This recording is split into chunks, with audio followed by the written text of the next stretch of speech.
সাব্বির, তোমার সাথে একটু পরে কথা বলতে আছি। শোন, সামনে তো কোরবানি ঈদ, কিছু ভাবছস? না ভাই, এখনো তো কিছু ভাবি নাই। সাব্বির শোন, এবার কোরবানি দিতে সময় কিছু টাকা পয়সা বাড়িয়ে দিস। জানিসই তো মা সুস্থ ছিল, অনেক টাকা পয়সা খরচ হয়েছিল চিকিৎসা গেলাম। আর তুই তো মায়ের কোনো খোঁজ খবর নেস না। ভাই, এটা একটা কথা বললেন? আমি তো সবসময় ব্যস্ত থাকি, আবার সামনে শালীর বিয়া, এর ভিতরে আপনি আবার টাকা হাওলাত চাইলেন। মায়ের বিশ্বে অনেক টাকা পয়সা খরচ করার কারণে টাকা পয়সা হাতে নাই, তাই কারণে আমি টাকাটা চাইলাম। মায়ের পিছনে কিছু টাকা খরচ করে এটা আবার অজুহাত দেখাইতেছেন? না রে ভাই, ও জুয়ার জায়গাতে আসি নাই, আমি আসছি তোর কাছে সহযোগিতা চাওয়ার জন্য।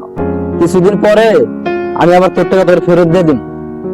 ভাই, আমার কাছে তো টাকা পয়সা নাই, দেখি আমার বোন কাছে টাকা পয়সা থাকলে ব্যবস্থা করে দিতে পারি কিনা।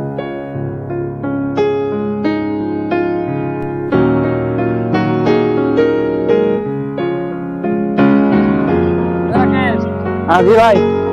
শোন, তোর সাথে কিছু কথা ছিল আমার। হ্যাঁ জি ভাই, বলেন। গরু কিনতে যাবি না? না ভাই, যাবো না ভাই। আজকে তো গরু হাট লাগছে, চল যে হাটে যে গরু দেখে আসি। না ভাই, আমি গোরাটে যেতে পারবো না ভাই। কেন? ভাই, এবার বউ বায়না ধরছে বাপের বাড়ি ঈদ করবে। দেখ তোরা কি পাগলামি শুরু করছস। তোরে বললাম তুই নাকি শ্বশুর বাড়িতে ঈদ করবি, সাব্বিরে বললাম সাব্বিরে বলে শ্বশুর বাড়িতে ঈদ করবো। এই এলাকার মানুষ তো জানে যে আমরা 3 ভাই মিলে প্রতি বছর গরু কুরবানি দিই। আর আকিব, ভাই কই গেছিলি? ভাই একটু মাঠে গেছিলাম। ও, তো বড় ভাই কিছু বলছে তোরে? হ্যাঁ ভাই, কুরবান সম্পর্কে কিছু বলছিল। ভাই আমি তো থাকতে পারতেছি না, আমার বউ বায়না ধরছে, এবার শ্বশুর বাড়িতে ঈদ করা লাগবে খুব। আপনি বড় ভাইয়ের সাথে থাকেন। বড় ভাইয়ের সাথে থাকতে কইলি? আমার তো একই সমস্যা, সামনে শালীর বিয়া। সাব্বির, রাকিব। হ্যাঁ ভাই, তোকে তো খুঁজে এলাম বাড়িতে পাইলাম না, তখন কথা হলে ভালো হইলো। তো তোরা কিছু ভাবলি? কোরবানি কিছু ভাবছস? আর তো দেখতে একটা 2 দিন লেগে গেল, আর আছে সামনে 2 দিন। তুই তো কোনো সিদ্ধান্ত নিছস? ভাই, আমাদের পক্ষে সম্ভব না। আমাদের পক্ষে সম্ভব না। বুঝি রে ভাই, সবই বুঝি। শোন, ছোটবেলায় যখন বাবা মারা যায়, তখন এই সংসার হালটা পুরো আমার ধরা লাগে।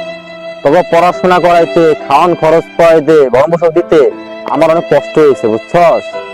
আর তোদের যে মানুষটা করছি, আমার পরনে কাপড় চোপড় দেনে তোদেরকে আমি দিছি, ঠিক আছে? শোন, নিজে পড়াশোনা না কইরাও তবে পড়াশোনা শিখে সরকারি চাকরি পর্যন্ত আমি তখন নিয়ে দিলাম। সরকারি চাকরি হওয়ার পরে তোরা নিজে দেখবি নিজেরাই করলি, বিয়ে করে ভিন্ন হয়ে গেলি, তারপর আমি কিছু তোদের বললাম না।